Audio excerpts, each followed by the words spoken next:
Longhi, Member of Parliament for Dudley North. And I'm honoured to have been asked to chair this session. I have to say I have only been an MP for just over a year, but I've been following proceedings from afar, and I've always been something of a fan of Jim's, and he and I both know, without even talking about things, that we are probably quite aligned with our ways of thinking about things.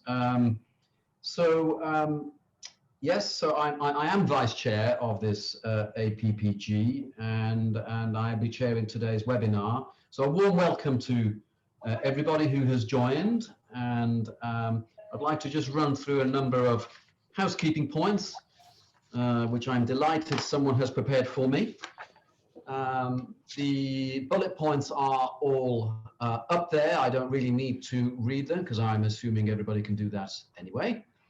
But basically what I'd like to say in addition to this is that I would like this to be an interactive session rather than me just literally shepherding things along. I think these sessions, the more we can get people to talk about things, the more beneficial and worthwhile they are for us to do. My own background, just very, very briefly, it should have been said in the previous slide, shouldn't it? But hey ho, chairman's prerogative. I've been part of a council in Warsaw where I headed up a health and wellbeing board, and I've been also involved in property and property management, and I am actually a landlord. So anyway, jumping quickly to the speaker slide, you can see everybody there. We have a time frame that we have to keep to, so I'm hoping that won't stifle debate, but when speakers do speak in response to the questions that have been circulated, I would be very grateful if we could limit responses to 3 minutes, because that may just allow a little bit more interaction with people if they use the facilities to put their hands up with this technology. And there's someone helping me with this, a young lady called Emily, lurking in the background there, that's helping with all this digital stuff, and I'm sure if I do something wrong, she will put me right. So I think that ends my part of the session, and I'd obviously like to now welcome Shannon Mp, who chairs the Healthy Homes and Buildings APPG, and he's going to provide everyone with some opening remarks now. If he unmutes, of course.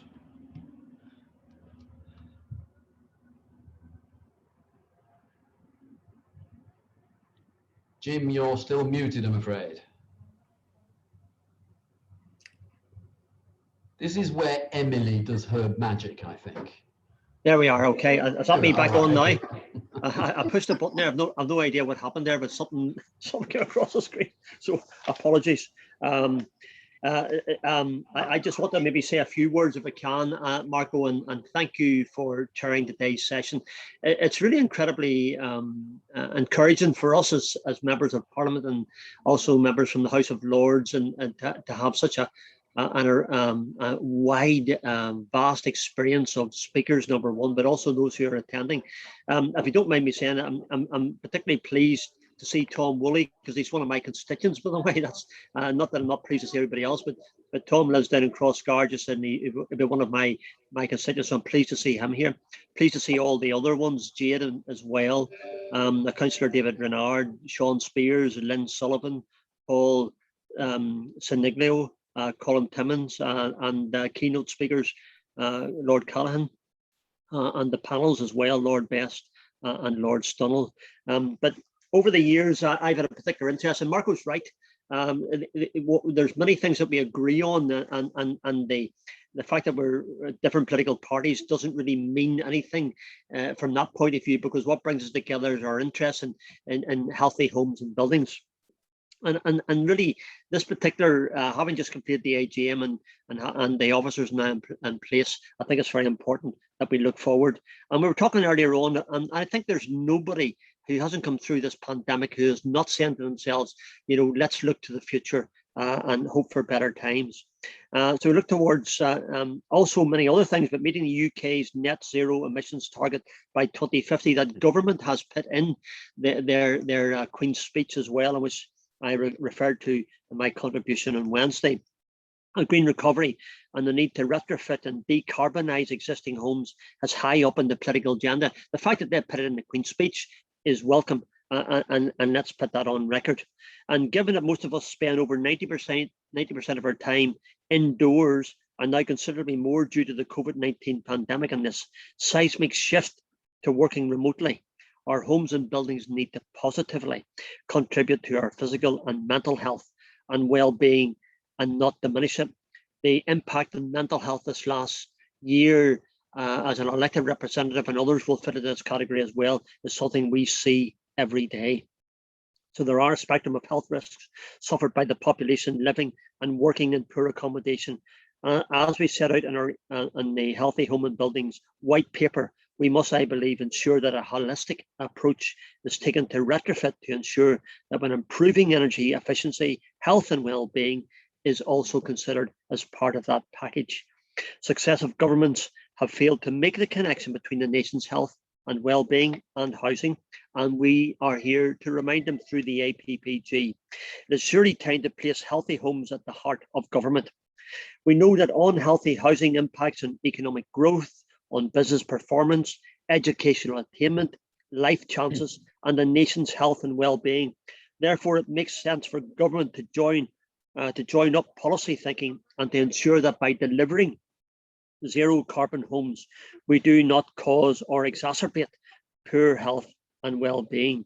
So the Healthy Homes and Building white paper clearly makes the need to, and I quote, make renovation of current housing stock and infrastructure a government priority and develop plans for retrofitting that takes a holistic approach to maximising health and well-being.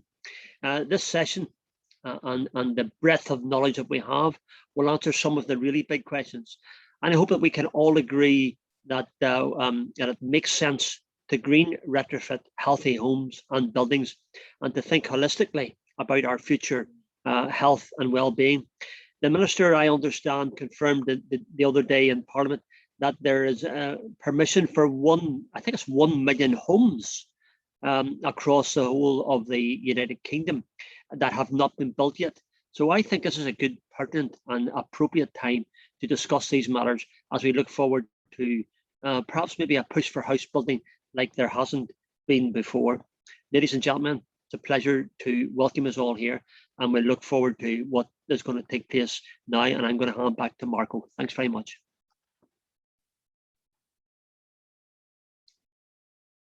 Marco.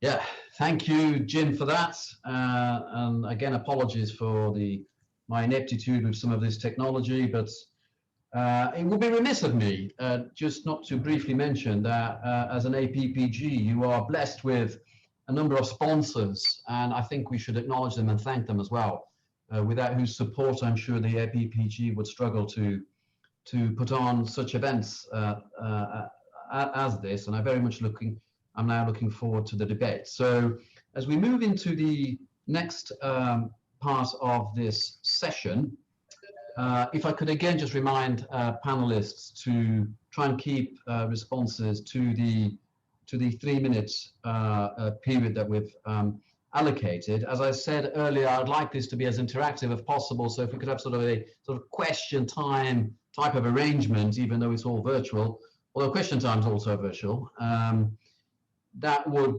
probably benefit most attendees and everyone else who has obviously an interest in this topic today. So without further ado, I'd now like to introduce you to Jade Lewis, CEO of Sustainable Energy Association, who will in fact be responding to the key question, how can we ensure that health and well-being is at the forefront of the government's decision-making processes on green retrofitting, and that they adopt a more holistic, joined-up approach to deliver healthy homes and buildings.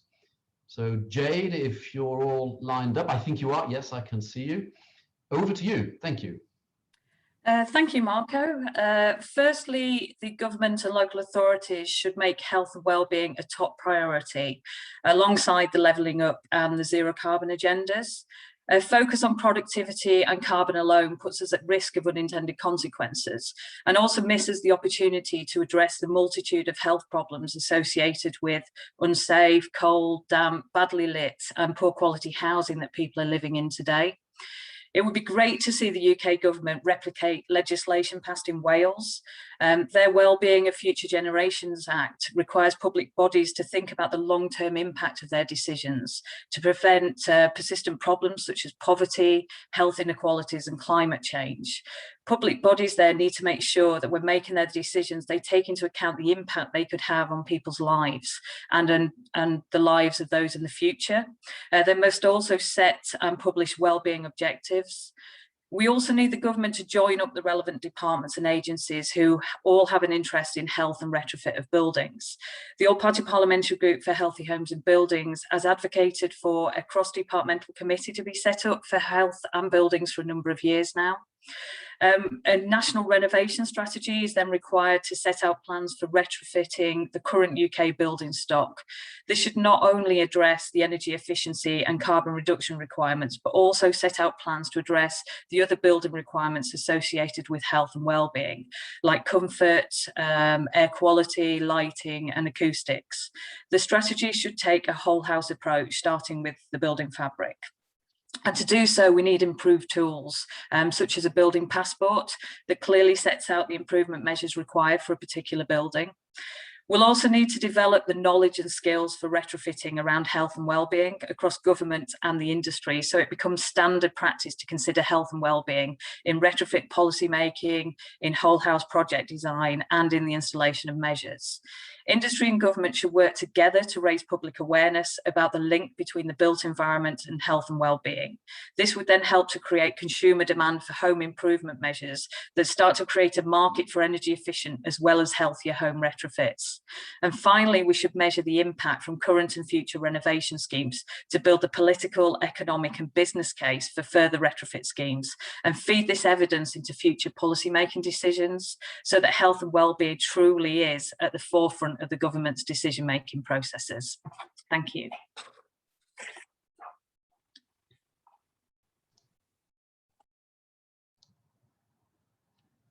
Jade, thank you very much. One of the other technological points I wanted to make before I come back to what Jade's just said is that in the top left-hand corner, you will note from the Zoom part that actually we are recording this session, and it was an omission of mine not to have mentioned it at the beginning in case anybody had any concerns about that, but I thought I should bring that in just now.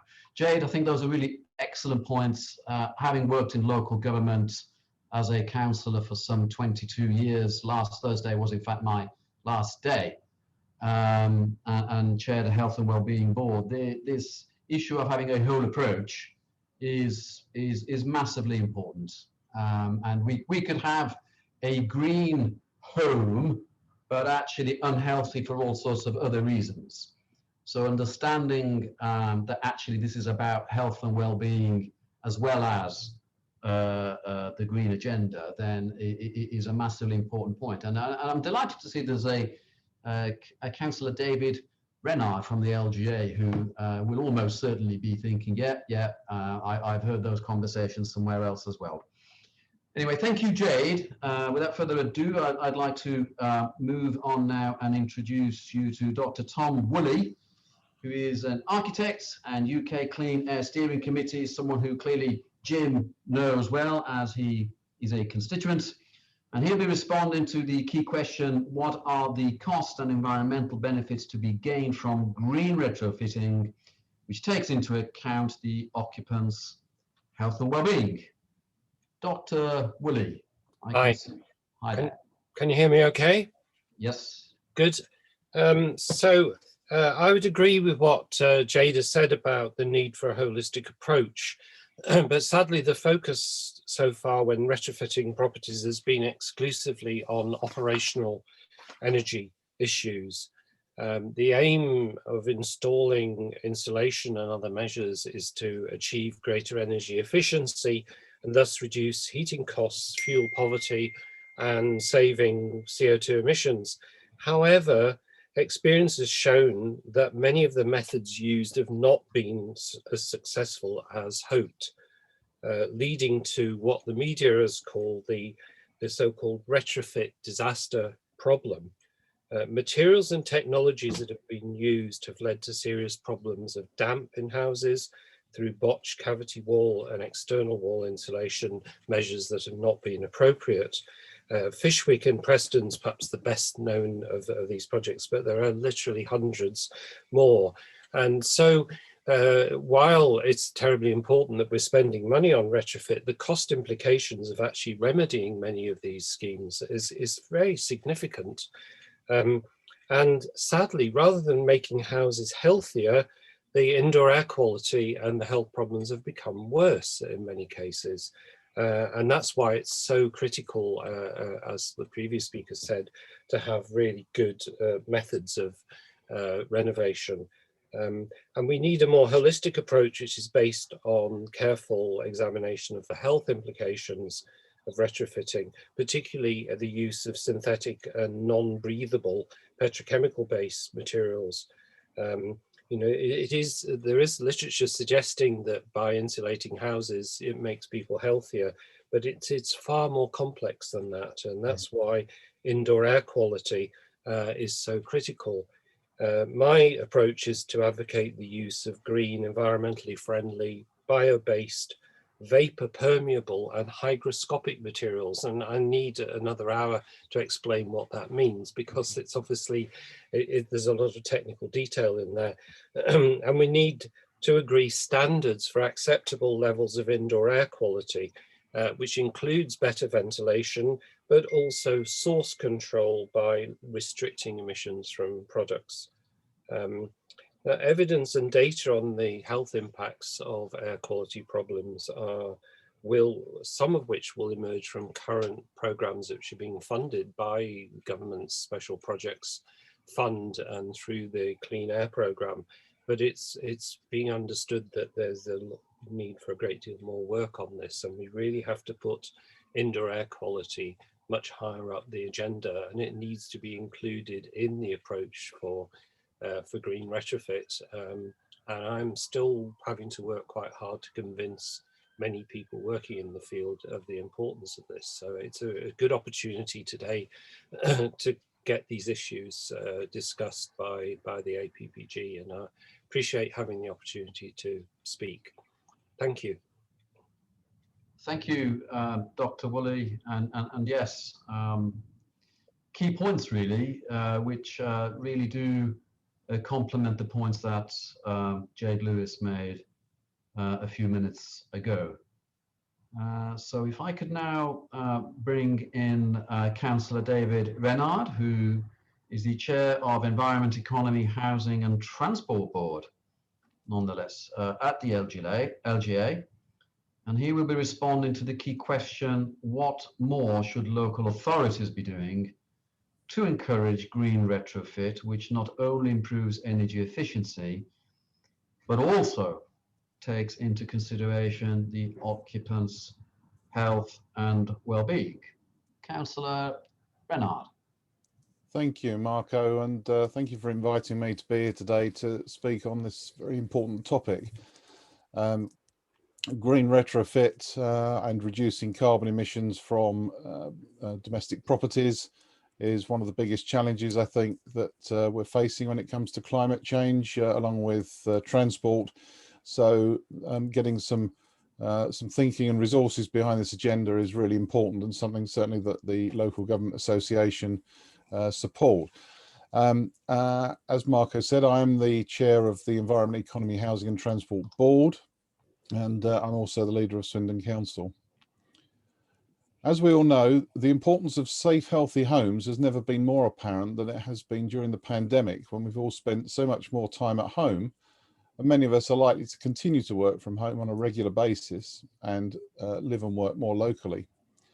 So decarbonising heat in homes and buildings is and will continue to be a national priority as we recover from the pandemic, and will of course be crucial to achieving the government's net zero targets.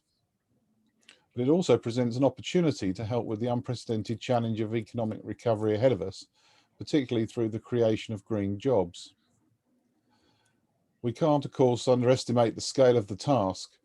Analysis that the LGA has done has found that to achieve net zero by 2050, close to 28 million homes will need to change how they use energy through methods such as heating systems that produce next to no greenhouse emissions. Since this can only be achieved with decarbonisation happening in every place across the country, it will require local leadership where councils, as democratic organisations, can ensure that the benefits are felt by all. In order for this to happen, the government must ensure that councils have the tools, powers and flexibilities that they need to improve quality standards and decarbonise heat in existing as well as new build homes. Councils can of course do so much more with the right resources. The current projected funding shortfall across local government will limit councils' ability to upskill staff and carry out the additional work required for this agenda. We welcome the government's commitment to a £3.8 billion capital social housing decarbonation fund, and we're calling on government to urgently bring forward the remaining funding. However, this is still unlikely to be sufficient to meet the scale of the challenge, and capital funding will not enable the resourcing and upskilling required for councils to decarbonise homes and buildings. We believe that the government needs to lead a national, long-term strategic commitment to decarbonising homes. Whilst there's been numerous government initiatives to improve homes through retrofitting energy efficient measures, the frequent changes to residential energy policy do not promote trust and risk deterring both investment and action for homeowners and the industry. A transition will also be required to ensure that any decarbonisation process is fair, especially for those who are most vulnerable or already in fuel poverty.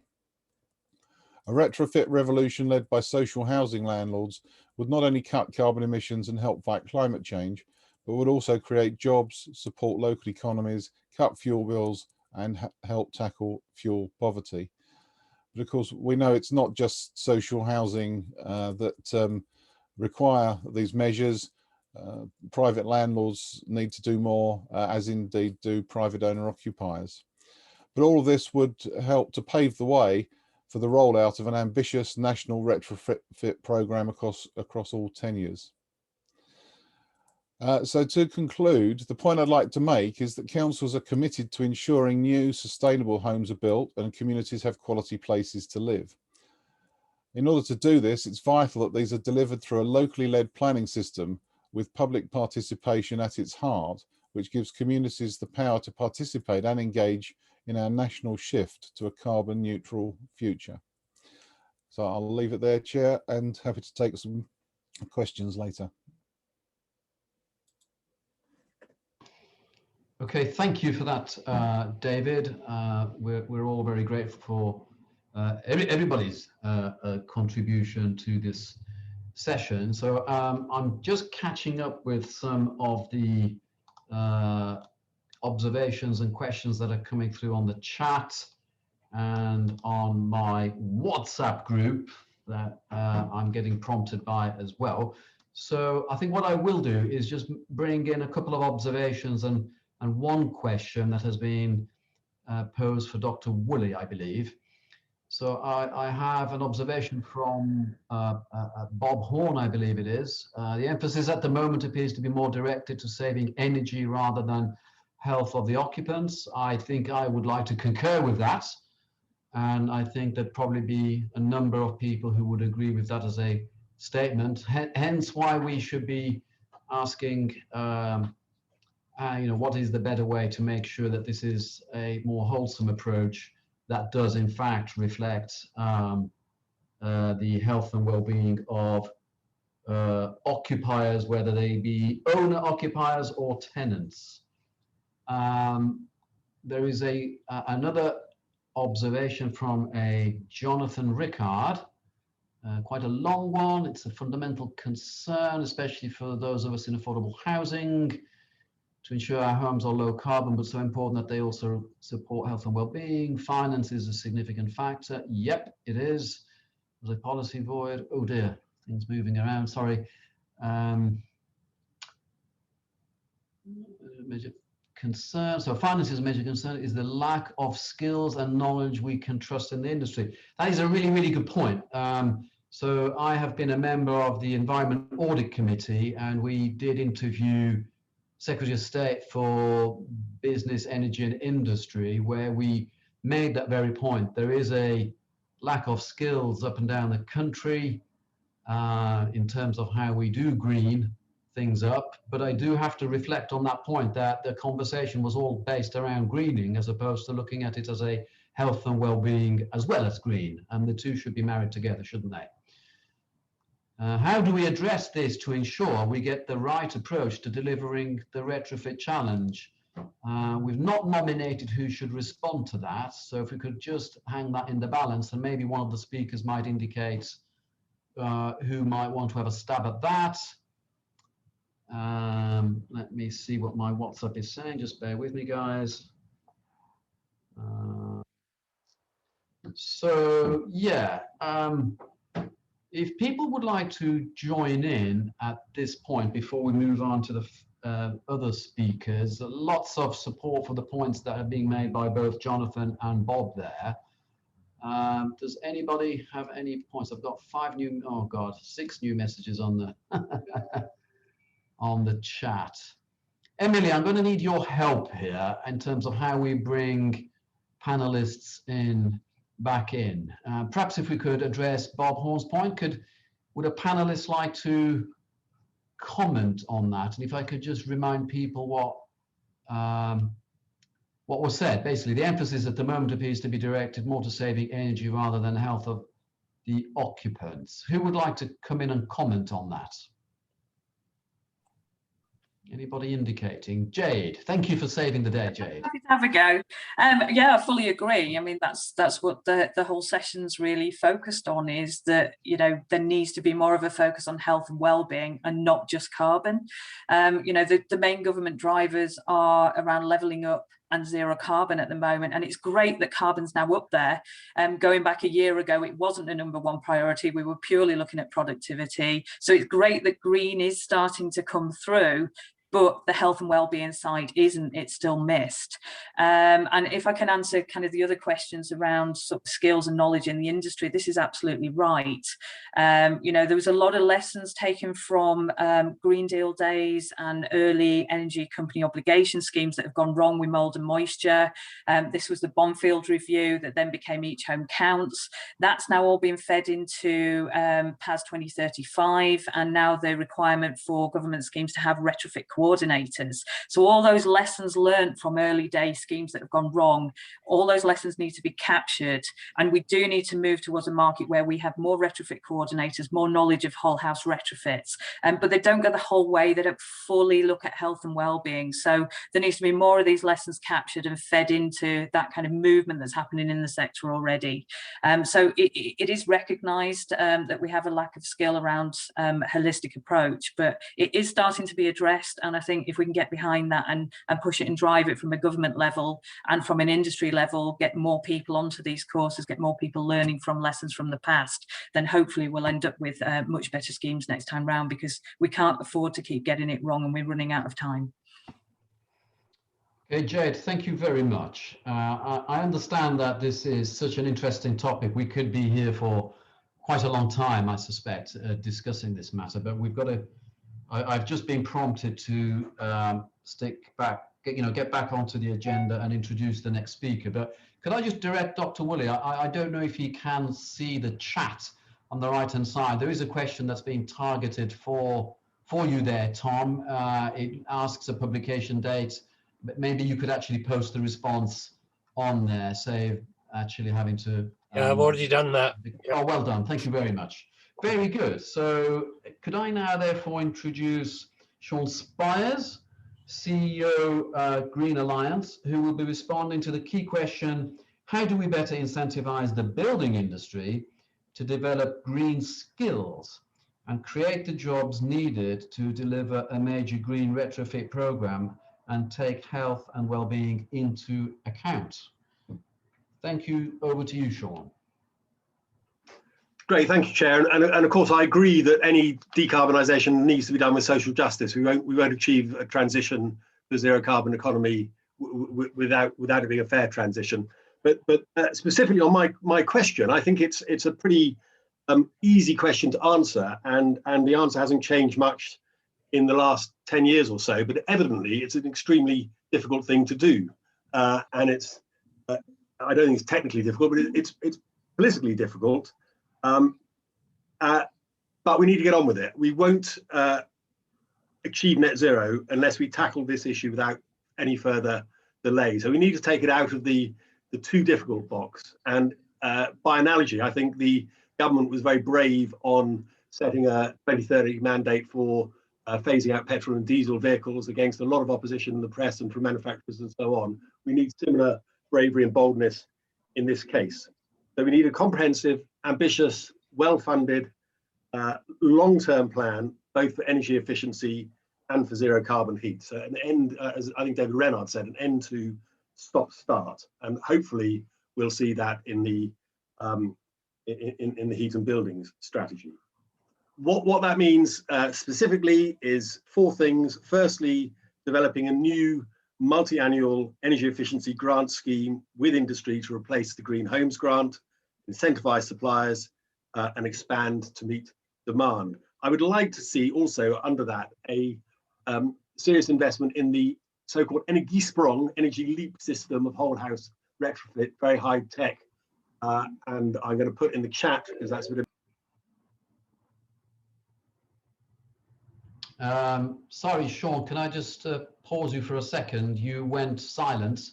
Yeah, sorry, that's because I tried to send something in the chat. Sorry, I put a bit of a Green Alliance pamphlet on Energisprong, which we think the government should invest in a system of whole house retrofit. Apologies for that.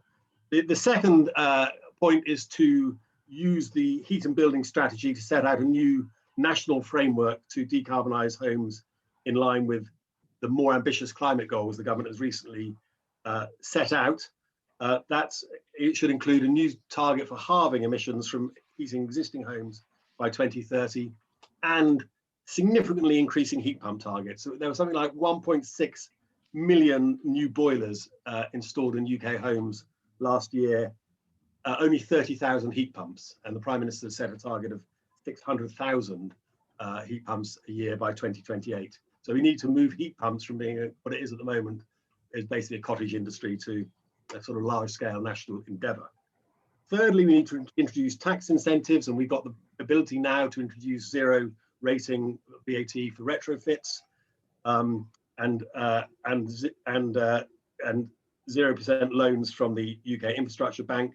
And the last thing is we really do need to stop building homes that we're going to need to retrofit in a few years' time. So bringing forward the Future Homes Standard to 2035. That is my modest proposal. Very good, thank you, Shaun. Mindful of the time, what I would like to do now is bring in the next speaker, who is Lynne Sullivan, Architect and Chair, Good Homes Alliance, who will be responding to the key question: how can the government incentivise landlords, tenants and owner-occupiers, who are obviously the biggest segment, to green retrofit their housing stock to high levels of energy efficiency, health and well-being? Over to you, Lynne. Thank you. So I'm afraid the failures of past retrofit programmes compound into a deep-seated lack of confidence in, and that's a huge barrier really to retrofit uptake.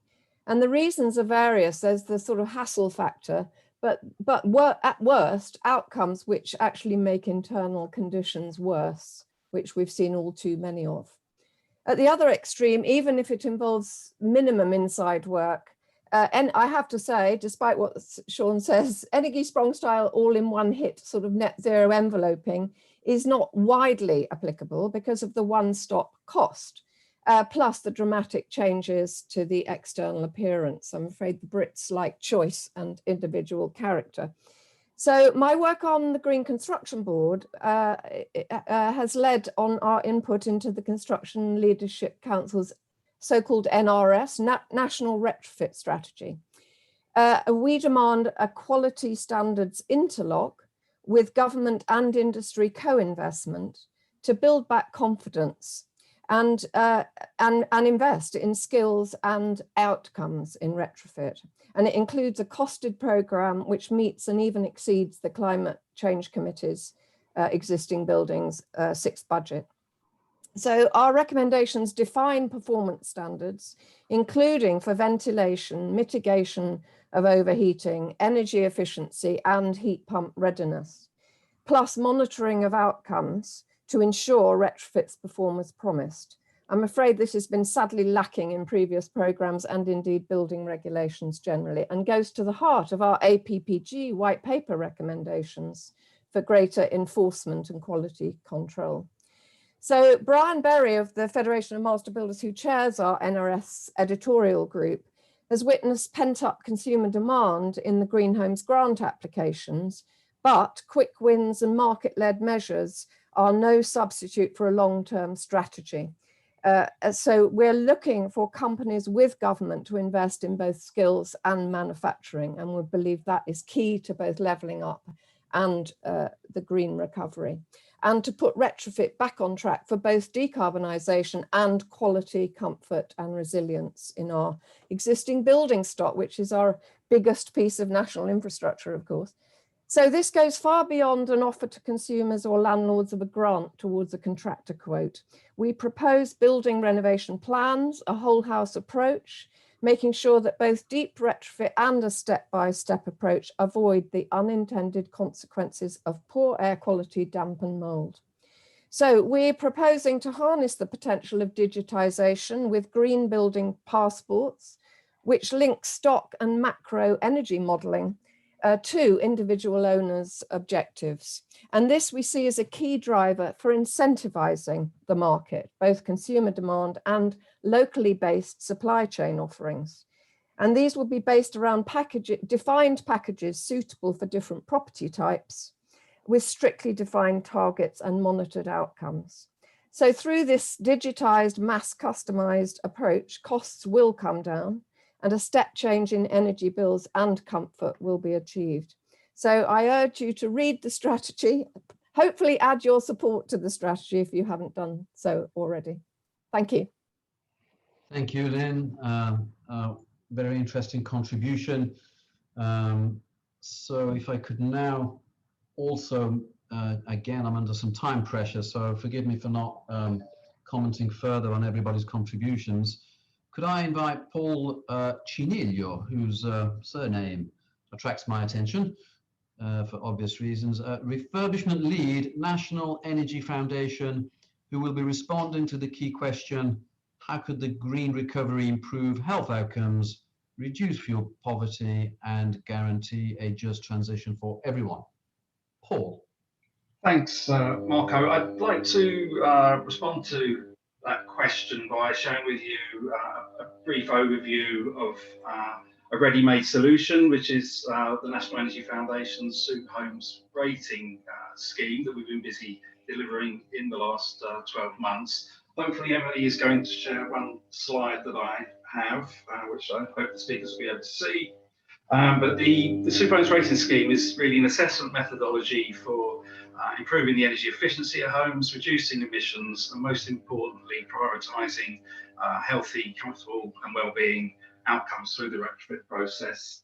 It provides a benchmark of performance of retrofit, and it is a certified rating scheme building on the successful track record of Super Homes. The rating scheme can be used by all homes, suitable for all tenures, and all approaches to retrofit can also be used. Very briefly, you can see that what we devised is a 5-star rating scheme with 5-star at the pinnacle representing a zero carbon home. I'm not going to talk about energy and emissions. I wanted to go straight on to the health and comfort. And you can see here that we have 6 criteria relating to health, comfort and well-being. So it's always necessary to look at thermal comfort, summer and winter, moisture control in terms of relative humidity, indoor air quality. We also believe it's essential that people are able to regulate their internal environment correctly, so we insist on user-friendly controls. And at our 4 and 5 star levels, we also require daylighting factors to be observed, recognising the importance of natural daylight and well-being. And acoustics is optional if the client wishes to attenuate sound from outside or between dwellings. Another part of the rating schemes, we carry out an affordability check so that we compare the pre and post retrofit running costs, and we would alert the customer if these costs were likely to increase, and that's something we need to be very wary of as we move to an all-electric future, although running costs with electric can of course be countered through heat pumps. The assessment takes place in 2 stages. There's a design stage when a predictive rating is issued. But then what's really important is the second stage, the evaluation stage, where we actually verify the performance of the rating scheme. So it's innovative in this respect because we're basing the certification on actual measured performance rather than predicted. And this verified rating is provided after a 12-month period of monitoring or building performance evaluation. The assessments will be carried out by retrofit coordinators, and the whole process has been designed to be entirely consistent with PAS 2035 and building renovation passports. It can also be used for conversions of, say, offices into flats. And just finally, we have a new super homes network that was launched recently. We already have some landlord members on board, and we're looking to work with landlords, owner-occupiers and industry members to help them with their retrofit transformations. Thank you. Thank you very much, Paul. Again, another very interesting contribution. The last panelist at this stage is a Mr. Colin Timmins, Director of Building Technologies, BEAMA, who will be responding to the key question, should the government develop a new energy and health performance certificate for a full building renovation passport? Colin, if I could pass the mic to you virtually. Yes, thank you.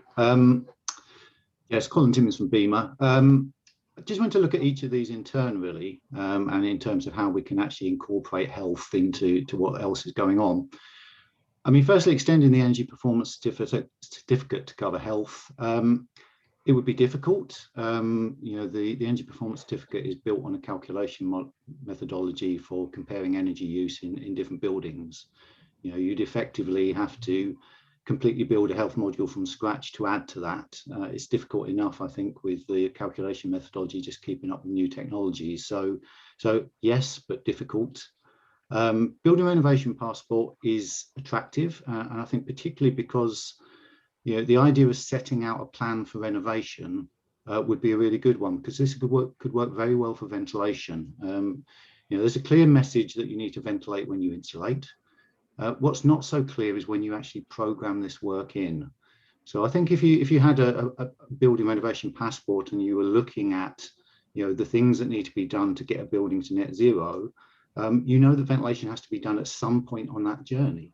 So therefore you can look at that independently. You can have financial incentives that are geared towards ventilation on its own.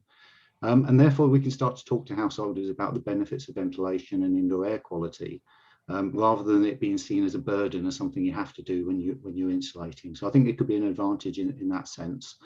There's other tools out there. National Energy Foundation have just presented one.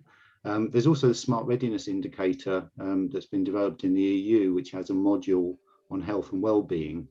You know, I'm not saying that that's necessarily a perfect tool, but there are things out there that we can learn and could probably be incorporated in. And the whole idea is to bring health into the whole assessment process. I think what we do need to remember, though, that these are just tools, you know, and if you're choosing a tool, you have to know what job you're trying to do. And I think the biggest issue for everyone is really that we need to start taking the long-term health of occupants more seriously. You know, we have mechanisms that work out there. If you look at the gas safe register, you know, you'll see stories regularly in the press of installers being put in jail because they've installed gas appliances when they're not gas safe registered. You know, it's taken extremely seriously. And similarly with electrical installations, electrical safety, when you sell a home, the surveyor will be looking for the electrical safety certificate to make sure that things have been signed off correctly. So we can do it, if we want to. I think the problem is that the issues around long-term health and the problems that buildings cause are just not really taken as seriously. So I think the message for all of us, and politicians right through the supply chain, down to installers and specifiers, we have to take this seriously, and then we have to make sure that the tools will help us to do that job. Thank you.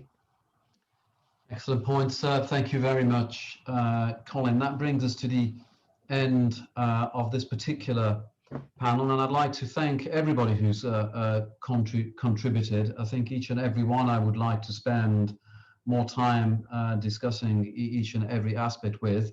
We are constrained by the agenda, but there are clearly some excellent points being made by everybody, not least the last speakers.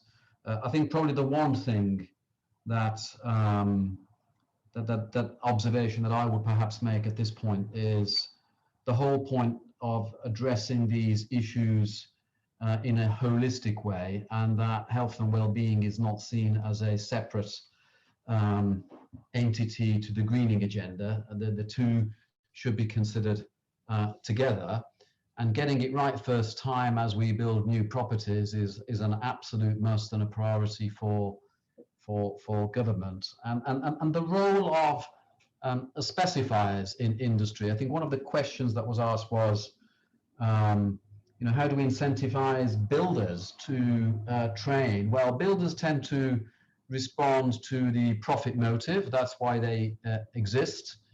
But they also have to do what is specified. So if specifiers, and obviously that, I guess, starts from us, from legislators. I think if we start to specify particular materials and construction techniques and ways of doing things, then builders have to respond. And if they realize that they don't have a workforce to deliver on that, well, then they'll be naturally wanting to address that point within their own organizations, won't they? But again, that's a whole topic of conversation in and of its own. So without further ado, what I would really like to do now is give a very warm welcome to Lord Callanan, who is Minister for Climate Change and Corporate Responsibility at BASE, the Department for Business, Energy and Industrial Strategy. And Lord Callanan, you have something like 10 minutes, I believe, allocated to this session. And if I could bring you in for your contribution now, and hopefully Emily will guide me as to how we deal with any questions that might be coming your way. Thank you. Lord Callanan. Well, thank you very much indeed, Marco, and I've been listening to the rest of the contributions with great interest. As you said, some really good, clear and interesting points made. But obviously this year, more than most, I think it's been very clear how important that a safe and a healthy home is. A warm, dry house or flat has kept so many of us safe from COVID-19, as we've all been stuck at home, mainly over the past year. And of course, the tragic thing is that not everyone has been able to enjoy this kind of living situation. Many have lived in a cold home because they haven't been able to afford to put the heating on. And for many, there is a real need to improve the fabric of the building that they live in. So I would certainly like to take the opportunity today to centre on the work that we're doing to provide safe, warm homes, and particularly to those households on low incomes. As I think a point has already been made, there's a clear medical link between cold homes and ill health, where existing conditions, respiratory illnesses, mental health conditions are exacerbated. And of course, during the winter, the cold weather increases the risk of heart attacks, strokes, respiratory diseases, etc.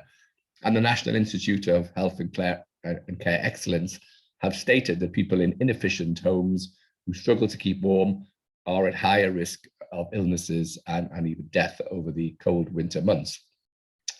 So what are we doing about it? In February, the government published our Sustainable Warmth Strategy, setting out how we will take action to ensure that vulnerable households are able to keep warm at home. In that document, we set out the wide range of policies from the energy price cap to the warm homes discount, but of course, by far the most sustainable long-term solution to tackling the problem of cold homes is through energy efficiency. We need to insulate homes across the countries, starting with low-income and vulnerable households, and I will say more on our ambitious plans for home retrofit shortly. The quality of homes is linked with preventative healthcare. Living in a warm and safe home supports healthy and independent living, and we have a real opportunity to retrofit poor quality housing in what should be a smart and a sustainable way in order to promote good health in our communities.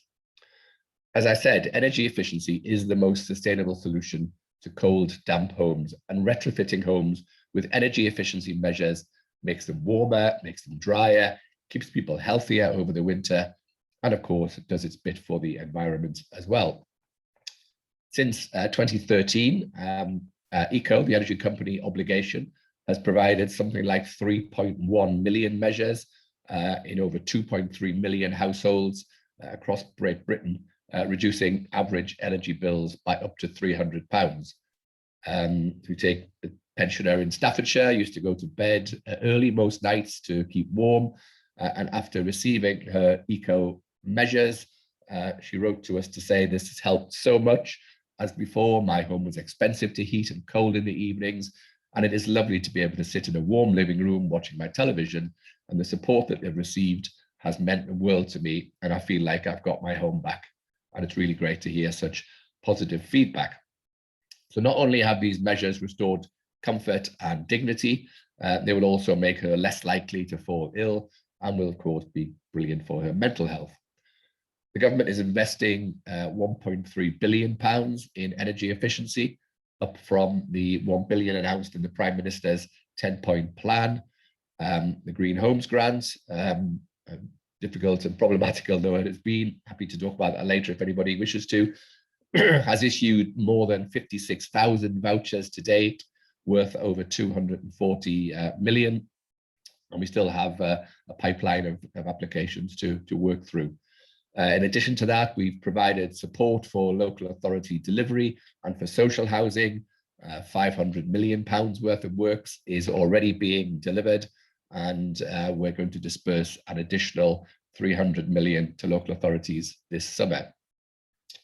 Turning to rented homes, we are determined to crack down on the small number of unscrupulous landlords who neglect their properties and exploit their tenants. And we want these landlords to either improve the service that they offer or ultimately to leave the sector. Local authorities can use the Housing Health and Safety Rating System to assess 29 specific hazards and take action where tenants are living in an unsafe environment. And in addition, 2018 legislation means that tenants can now seek redress through the courts if their landlord has failed to provide rented accommodation that is fit for habitation. And we're continuing to work to make homes safer and healthier for the tenant. We recently consulted on strengthening the minimum energy efficiency standards for private landlords. These new standards would require landlords to invest up to £10,000 towards improving their property to energy efficiency band C, or indeed to register an exemption. And these new standards would result in hundreds of thousands of households leaving fuel poverty, as they will finally be able to live in a home that is affordable to heat. For social landlords, we are reviewing the Decent Home Standard to understand if it is still right for the social housing sector today, or whether more must be done to ensure that social tenants are healthy and safety at home. Now, a number of previous speakers have talked about standards and training, and we know the importance of making sure that energy efficiency is done the right way, emphasizing, as other speakers have said, that the appropriate ventilation is also installed.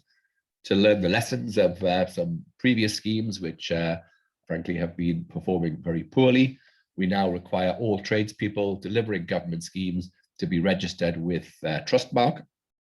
They have a robust framework of operating requirements to provide certainty for consumers about work that is carried out in their homes, And we've taken numerous steps working with Trustmark, working with the different certification bodies to eliminate barriers for installers, including by reducing the costs of certification.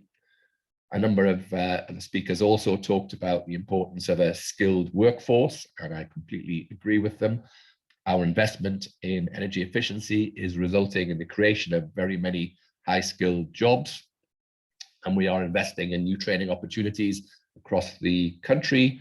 Under the Green Homes Grant Skills Competition, we're expecting that to deliver over 8,000 free or subsidized courses covering a range of skills and certifications across both energy efficiency and clean heat measures.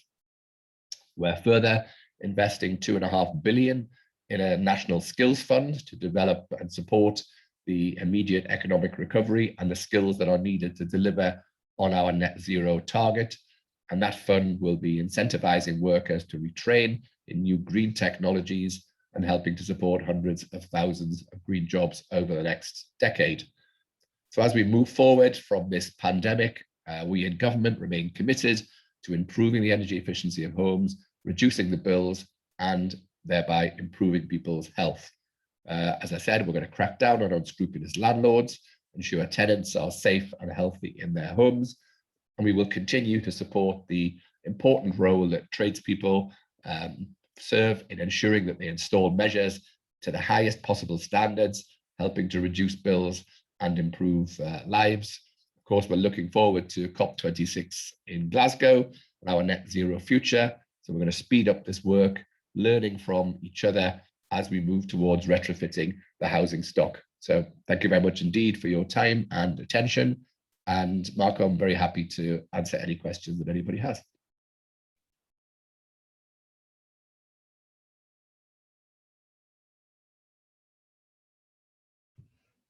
Unmute. Get caught out every time. Sorry. Lord Callanan, thank you so much.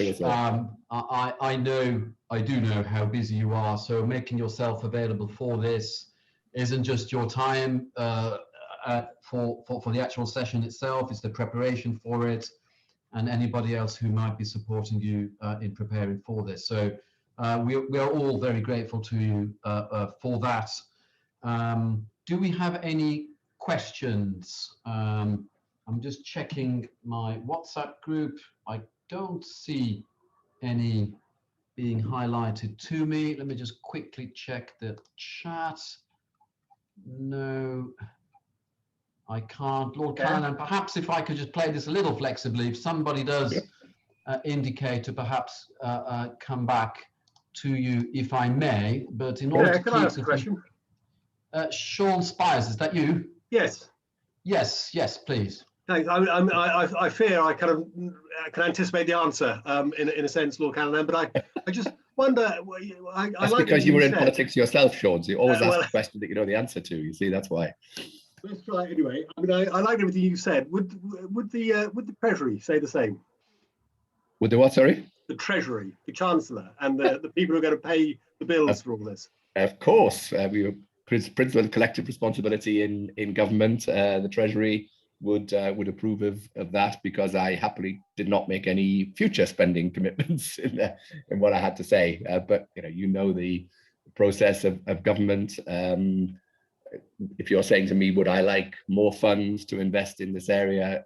Yeah, of course, nobody in Bays would disagree with that. We have some very ambitious plans, but we have to develop them. We have to rigorously market test them, and we have to submit them alongside all other departments do for the spending review, and hope that the Chancellor shares our enthusiasm for some of these schemes. That's the way the process works. And would I like there to be a lot more funds available for what I think is an important programme of work? Of course. But we will do what we can with the funds that we do have available. We are at a difficult economic time. We are investing considerable funds. There's always more to do. We'd always like to be spending more, but we will get the results of the Chancellor's assessment at the end of the spending review. Thank you, Minister. And I'm not wanting to stifle debate, but I am running roughly 5 minutes behind the actual schedule. So what I would now like to do is bring in both Lord Best and Lord Stunell, starting with Lord Best. And if I could ask you, please, to keep it to between 3 and 5 minutes each, I would be most grateful. Lord Best, over to you. Thanks very much. Well, let me bring in some stuff from the APPG, which I chair, which is the Housing and Care for Older People, because who is worst affected by cold and damp and drafty homes and big fuel bills? It is older people, and we're talking health here. Who is going to be worst affected by the conditions that some people have to live in terms of cold and damp? Who's going to have the biggest difficulty paying the fuel bills? Lord Callanan talked about the pensioner who was having to go to bed early. There are many hundreds of thousands of such pensioners, I fear. And I want to talk about delivery to them of the opportunities that do exist to green retrofit, even when there's money on the table. I mean, it's so, I know, galling for government to have various levers to pull, but when you pull them, nothing much happens. And one has to actually deliver these goods to the people who need them. And an awful lot of the older people living in totally unsatisfactory conditions are owners of their property. I'm quite sure the housing associations will decarbonize. They'll do the right thing. That's what they're up for. They are social agencies. I'm sure that private landlords, however reluctantly in some cases, will in the end achieve the requirements that we all have for energy efficiency, because we can enforce things against corporate people who pay their taxes. But owner-occupiers, poor owner-occupiers, people with low-value property, not much in the way of an equity release opportunity. These are a very difficult market to reach, and yet they are the people who are often in the worst conditions and most in need of help. Now, what can be done for them? I've watched the growth of the housing associations over the years. I used to have responsibilities for them. The housing associations have gone from sort of 0 to 100. They're now huge enterprises, some of them with 100,000 properties. These are really big business. But alongside, we also had the home improvement agencies. This was the agencies that handled disabled facilities grants to improve access and help you get up the stairs and get around your home, all good stuff on access. Didn't do much about energy efficiency, but the home improvement agencies were tiny little, relatively under-resourced local agencies doing great things, sitting down with the homeowners, talking it through, saying, don't worry about being ripped off by builders who are going to take you for a ride, because, we're going to hold your hand. We're going to find the right people to do the work. This is how the grants work. All this painstaking work. It does require a lot of drinking of tea and helping people, hand-holding, but really worth it. Down the street, one by one, try and reach everybody. These home improvement agencies remain as small as they were 30 years ago, frankly. This never took off. This opportunity, these agencies at the local level to behave like the housing associations have behaved and really grow into really significant players. This hasn't happened, but I'm afraid, convinced that not enough is going to happen if we simply rely on older people to reach the market themselves, to reach out to house builders to get the job done. I think that we're going to need to resource those still fledgling home improvement agencies and get the opportunity there to really assist and support, particularly older people whose properties need green retrofitting. So that's my bid for things. Okay, could I just respond to that, please, Marco? Yeah, please. I thought Richard made some very good points, but just to point out that low-income owner-occupiers are eligible for many of these schemes that are outlined, not just restricted to social housing and to the private rented sector. The challenge is higher income, the so-called able to pays. Of course, they were eligible for support under the Green Homes grant. And that was the one offer that we did have to able to pays. When we scrap that and then just put some more money into the local authority delivery elements, personally, I would like to have extended that to able to pays as well, but that was something that the Treasury were very unenthusiastic on, to put it mildly. So we don't have an offer at the moment for the able to pays, and the reality is a lot of that will have to be dealt with by regulation. But my point is that many of the low-income owner-occupiers are eligible for many of the different local authority delivery elements of the scheme, for the social housing decarbonisation funds, from eco and things like that. So there is support there for them. But reaching them and making them aware of the funds is, I agree, a challenge. We need the intermediaries. Yeah. Okay, thank you very much, Lord Best and Lord Callanan, for the sort of initial response to Lord Best. Could I now bring in, please, Lord Andrew Stunell for his response? Well, thank you very much. I've got a lot of sympathy, actually, for Lord Callanan, because I, in a former life, tried to steer the Green Deal into action and had similar battles with the Treasury, which were, I think, equally unsuccessful in the end. So I do understand that. Can I just very quickly say that the other speakers have contributed enormously to the debate, and I think it's been really, really useful to have this session.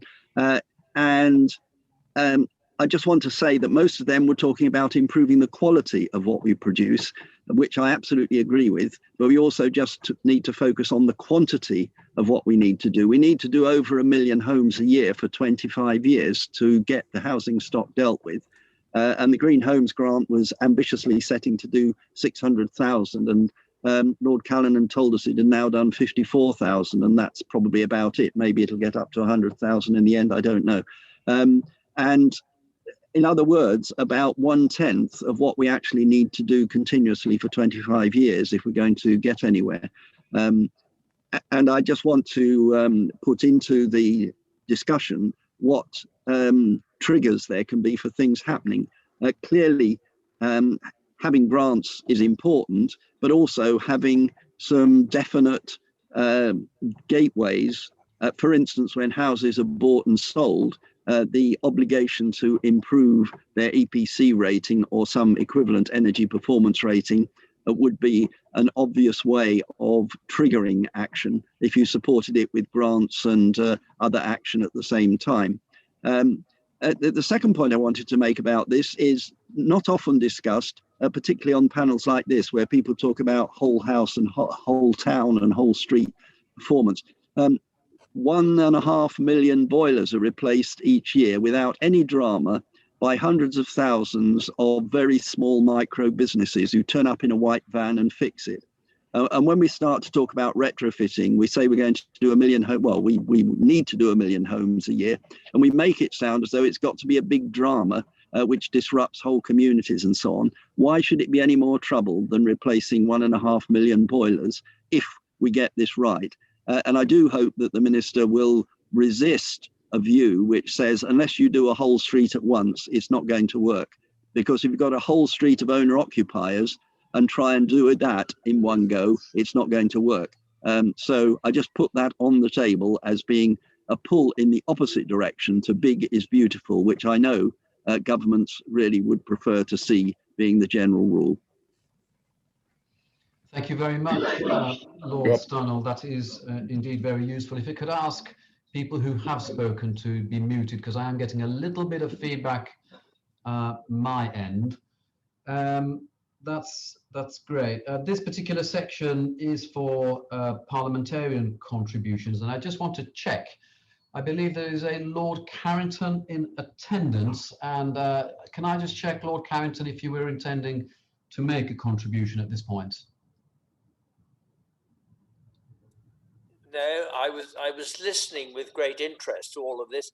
The only point that I would make, which I've brought up with the minister on various occasions, is the unsatisfactory nature of EPC ratings when it comes to some of the older rural properties, particularly ones around me, where we don't have the ability to move to gas. we don't have cavity walls and all that sort of thing. And the £10,000 figure that was mentioned is clearly not sufficient to put these houses in order. Okay, I'm sure the Minister has almost certainly heard this comment before and almost certainly raised this with the Treasury. Did you want to come back on this, Lord Callanan? Sure. Well, actually, this is not particularly a matter for the Treasury. This is the minimum energy performance standards. The EPCs is important, but it's a slightly separate issue about what an EPC actually measures. At the moment, it's primarily related towards the cost of energy, which of course is biased against electricity at the moment, which is a good point. But Lord Carrington is right. I've had extensive communications from a lot of rural landlords about standards for private rented sector and the relatively low rental yields of rural properties and the amount that they're expected to invest in them. I have pointed out to them in correspondence that there are a number of exemptions that they can call on to the rules, and it's about getting the balance right. I fully accept there is no point in imposing too high a burden on them, which just merely forces them out of the private rented sectors, and those properties will end up on the owner occupier market instead, where again we will need to regulate at some stage for those. I accept the point made. We are looking at it, and I've responded to all those that have written to me about it. Okay, then thank you very much for that, Lord Callanan. What I would like to now do is to follow what is in the agenda and move on to an audience Q&A. And I have two questions, 2 or 3 questions. I believe I have a Peter Archer who's indicated he would like to ask a question. What will be useful to me is if whoever asks a question could perhaps indicate who they would like to see responding. I did have an Amy Gray listed as a questioner, but she may have disappeared from the list. So please do let yourself be shown, Amy, if you are still about and would like to ask a question. And I have a Kristen Riley who's also indicated. So while you could be thinking who you'd prefer to answer your question, can I just check that Councillor David Renard, I think you'd raised your hand at some point, and I don't know whether it was to ask a question or provide a response, Councillor. Can I just come to you first, Councillor Renard, and just check what your point was? Is Councillor Renard with us? Yes, he is. There he is. Thank you, Marco. I raised my hand at about the same time as Shaun, and he got in just before me, so he's already answered. I asked the question; it's been answered. Thank you. Okay, I'm sorry about that, David. So could I therefore now bring in Peter Archer to ask his question and indicate who he would like to respond if possible. Peter, where are you? Yeah, I'm Peter Archer. I'm here in Worcestershire. I'm a long-term chair of Care and Repair England, and I'd very much like to follow on what Richard Best has said about the work of home improvement agencies. But what we've heard a lot today has been how the market will provide, and from Lord Stunell, was it? In any case, talking about the million owner occupiers who put a new boiler in, etc., etc. I think what we have to look is at the areas of deprivation. We only have to look at the COVID-19 areas, the Gatesheads, the Blackburns with Darwins, the Sandwells.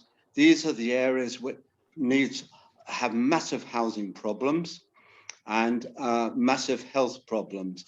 And if this is a health program as much as a decarbonisation program, I think we have to approach it on that sort of basis. For 11 years, I worked in Birmingham, and we spent £1,000 million on urban renewal. And we did it despite what the Lord has said, we did it road by road, 35,000 houses, 90% of them owner occupied. And that's how those programs were turned around. And the government had to find the capital for this sort of work. So I very much strongly support the work of home improvement agencies, and local authorities need to be given the resources and the skills to address it on an area basis, approaching with a health approach, really, which is very much what Jade was saying earlier on. Thank you. Could I just answer that, Marco? Yes, please, Minister. I have to say I don't entirely agree with Peter's comments. I actually come from Gateshead. I live there, and I just don't accept this. This is some sort of urban wasteland. Yes, there are some poverty and problems in Gateshead to deal with, but there's a lot of very good housing stock in Gateshead. It's very well managed, both private, a lot of owner-occupier, public housing managed by the local authority. There are some problems, particularly the private rented sector, to deal with. But this idea that you need to sort of go in, retrofit this urban wasteland is just, I'm afraid, not true. Building on the comments made by Lord Stunell, I think he's right in a way. We need to approach it on a house by house basis. Unfortunately, of course, it's not just the same as fitting a gas boiler, which is a relatively simple technical affair. We are, if we are going to move towards the electrification of heat, putting aside the issue of whether hydrogen is viable or not, then heat pumps are a completely different proposition, and they do require they operate at a much lower temperature. So there has to be a whole house approach, because you need greater insulation, you need greater heat emitters in terms of radiators to operate at a lower temperature, etc. So I would like to think it was just the same as turning up and fitting a gas boiler, but I'm afraid it's not. It is more complicated than that if we are to get all homes up to standard. Thank you, Minister. I now have Christine Riley, please. I think you're there. And apologies for did I call you Kristen before? It's Christine on my screen. I'll forgive you. Thank you. Hi, thank you for letting me speak. I've been listening with great intent. So I am the owner and founder of Healthy Homes and Beyond Indoor Air Quality, and also the owner of the franchise Damp Detective North East and South of Scotland. So I obviously work on the ground and see a lot mould, damp, indoor air quality issues. And when it comes to social housing and the rental market, this is where I see the worst. So I'm finding that with all of my clients, customers, they have no faith at all in local authorities when it comes to damp and mould, because they just do not have the knowledge, which is fine, and they rely on expert knowledge. But with the housing health and safety rating system, they don't really use it correctly in a sense. So my thing is, how do we get the people of our society to have faith in local authorities and the government when it comes to, one, retrofitting, because we know the issues, I see them every day. Two, to have faith that actually they are not going to be living in this kind of, these conditions, because some of it is absolutely atrocious. That I fight tirelessly for people who have underlying health conditions. I'm an editor on a BEAMA website for the Great North Children's Hospital, and work tirelessly trying to help people and educate them when it comes to indoor air quality. And it seemed when we're building houses and we're retrofitting, we definitely are not taking into consideration what's being used and what's being put into the structures of our properties. I've just recently been to a development and seen what they have been putting into the timbers, and I was absolutely disgusted. And when I raised this issue with them about the amount of glue they were using and the fungicidal treatments that already they're saying they're VOC free, and they're not. And I'm like, already you haven't even boarded this up, and it's toxic, that's going to come out. That, you know, this is for years and years. And we have seriously a generation of people who do not know how to live in a property properly. They don't have that education because it's all been about energy efficiency. People don't want to open their windows. They don't want to ventilate. They want to stay warm. I do understand your points there, Christine. And for someone who's worked in local government before starting this job, I can very much sympathise with what you're saying. I don't know if Lord Callanan intends to come in on this in terms of a response. I'm just anxious to make sure I keep to my agenda and also bring in anyone else if they'd like to. Only to say that I agree with the lady's point about the importance of appropriate ventilation. And I can assure you, in terms of the design of the whole house retrofits, in terms of social housing decarbonisation fund and everything else, the team that are doing it are very well aware of the importance of getting the ventilation right. Insulation first, fabric first, but ventilation is a key issue, has to be dealt with and has to be appropriately designed. So we are well aware of that point. Education and awareness is clearly a massively important point here, and it sort of comes back to the more upstream issue there, doesn't it, about getting the design side of things and the specification of materials right, and because this is an industry that will respond to sort of the chain of command and specification side of things. So something certainly for us to think more. I may be coming back, may want to come back to sort of Jade and Lynne for their thoughts, and perhaps even Lord Best to tie things up now. But I do have a Paul Everall who's indicated would like to ask a question. Paul, are you here with us? Yes, I am indeed. Thank you very much, Marco. Some very interesting points made by all the speakers. I really wanted to ask Lord Callanan if he could say anything about when we might see the heat and buildings strategy. It's obviously a vital step forward. Industry having worked together with government to produce the National Renovation Strategy, to which Lynne referred. But we now need the next brick in the wall, if I can use that analogy. And I just wondered whether Lord Callanan could say anything about that. Shortly, is my answer. Apologies, I can't be more specific than that. Government works through as a gridding process. The strategy is just about drafted. We've agreed all of the policies across different departments. It's just a question of fixing a final publication date and getting it out. But I'm keen to do that as quickly as possible. As a civil servant, ex-civil servant, I'm very well used to the nuances. You will understand the process. Very shortly, soon, etc. We look forward to seeing it. Thank you very much. Apologies thank you very much for that. I really think we should be bringing this to a close now. I'd just like to open the floor to see if Jade or Lynne might have any final observations, or my lords Best and Stunell, and then bring this Q&A to a close. Jade? Yeah, sure. Yeah, heard what Peter and Christine were saying. I think it really brings home why we're doing this. That, you know, we sit in our nice houses feeling hemmed in at the moment with COVID, but I'm really grateful that I'm stuck in a house that is quite well insulated. It's not perfect, but isn't damp and mouldy and isn't giving me health problems from what I can see.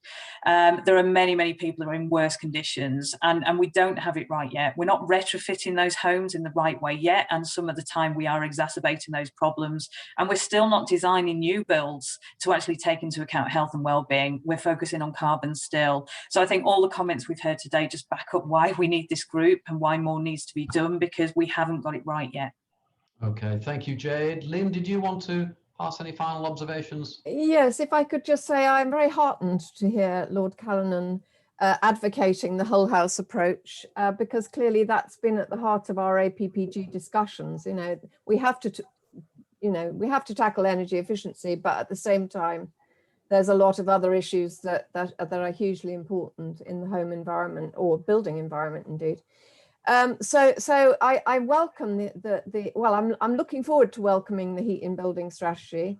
I welcome the sort of suggestion that this approach will be applied in the Social Housing Decarbonisation Fund, and that will be that funding will be augmented. I just think there's huge potential for skills, upskilling in retrofit, new skills in retrofit, and harnessing the sort of appetite for industry to invest, but they do need a very clear commitment from government. So, you know, that's really at the heart of our national retrofit strategy, is to call for government to set out a long-term strategy, both for social housing, but, you know, for the 78% of our stock that's owner occupied, you know, there's a very clear pathway to healthy and decarbonised existing stock. So we look forward to that. Thank you very much. Lynne, Lord Best, did you have any final comments to make? Just to say, well, incidentally, I think the APPG is really worthwhile, so good on all those involved. But just to underline that point I made, because it did get some good feedback on the chat. We do need agencies. We need people to actually help deliver to the individual owner occupiers. Thank you, Lynne, for giving me the statistics. 78% of the homes we're talking about are owned by the people who live in them, and they need a helping hand before they will be able to access those green homes grants and the rest. So let's build into the structures of grant making. Let's build in the opportunity for those agencies, those home improvement agencies and the like, to be there and hold people's hands and make things happen. Thank you, Lord Best. And Lord Stunell, did you have anything to... I just come back to the skills point. It's not just about bricklayers and plumbers. The fact is we haven't got enough retrofit coordinators by at least a factor of 10. And why would you set up a new career as a retrofit coordinator if you're just going to have a 6 months scheme to use your skills in? So long-term investment will pull in people who want to train for the more senior roles, and it will allow smaller companies in particular to invest in the knowledge that their skills acquisition will not be wasted when a scheme is cancelled at short notice. Okay, thank you, Lord Stunell. And bringing this particular Q&A to a close now, I'll just, under Chairman's discretion, make just a couple of observations myself. I'd like to really bring more to the fore the education and awareness part of this equation, because it is a multifaceted approach that this requires. I suspect that moving forward with new properties, we may well be able to design in or out, as it may be, some of the issues that cause problems with regards to particularly the health and well-being side of things. But what I would say in terms of looking at our existing housing stock, and particularly with regards to retrofit, I'm not sure how much we'd be able to do on that side of the equation. And as a landlord myself, I have seen tenants move through a particular property of mine, and there's never been any problem with damp or mold or anything like that. And then a new tenant arrives, and all of a sudden there's a big problem with damp and mold. Now, the property hasn't changed in any way. What has changed is how the occupier has, made certain lifestyle choices or personal circumstances. And what it's meant is that there's been an awful lot more damp in the air and maybe cold spots within the building for whatever reasons. And this is something that I struggle myself with understanding how we might design that particular point out of our existing stock. Perhaps out of new stock, we may be able to do some of that. But just a pause for thought on that particular one. So if I could thank everybody for this contribution. I certainly have found it very, very interesting. And in closing, what I would like to do is to thank everybody, and the committee, the APPG clerks, people who make the likes of Jim certainly, and myself even more so, look clever in these circumstances. Will be preparing letters and commentary that will go to the various government departments, whether it be Treasury, Base, MHCLG, etc. certainly we'll be capturing the whole points made around holistic approach to all of this, absolutely vital, and so on. So I'm just reading through some quick notes here. Do I have any of the expert panel that contributed at the beginning who would like to make any closing remarks, those who responded to the questions? Could you indicate now, please? Colin Timmins. Colin, do Yes, come in if you can unmute. Yeah, thank you. Just to point out, I mean, in terms of ventilation, we have building regulations for ventilation in new buildings and in existing buildings. And I think we need to make sure that those are correctly enforced. That's a very simple thing that we can do with existing regulations to make sure that indoor air quality is protected in homes. Thank you, Colin. I completely agree. Shaun. Thanks, Chair. I don't want to sort of set a competition between the environment and the social aspects. I absolutely agree you need to do both together, but I do want to emphasize that unless we can sort out the energy efficiency of millions of homes pretty quickly, we are not going to be able to achieve net zero, and we're not going to be able to go into Glasgow with a plausible basis of saying not only has the UK got great plans, but it knows how it's going to achieve them. And Lord Callanan's kind of careful answer about the Treasury, which I can't understand, you're limited in what you can say. What the Treasury really needs to get is the importance not only of finding the money this year or next year, but of long-term funding for this to build supply chains, build a market, get investment in skills, etc. Unless this is viewed as a sort of 10-year challenge, we won't crack it. Thank you very much. And I think that brings the whole session to an end. Perhaps to give Shaun a little bit of comfort in this, and I'm certainly, if anything, some hope, even from my perspective. We are now working under a much more unified approach in terms of number 10 and 11 working together, aren't we?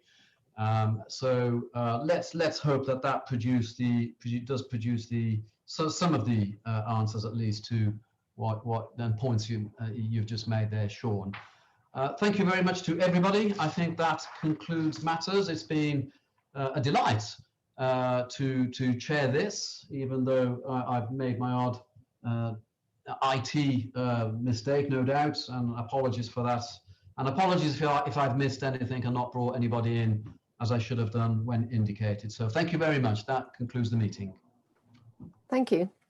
Thank you, Marco. Thank you, Marco. Thank you. Bye-bye. Thanks, goodbye.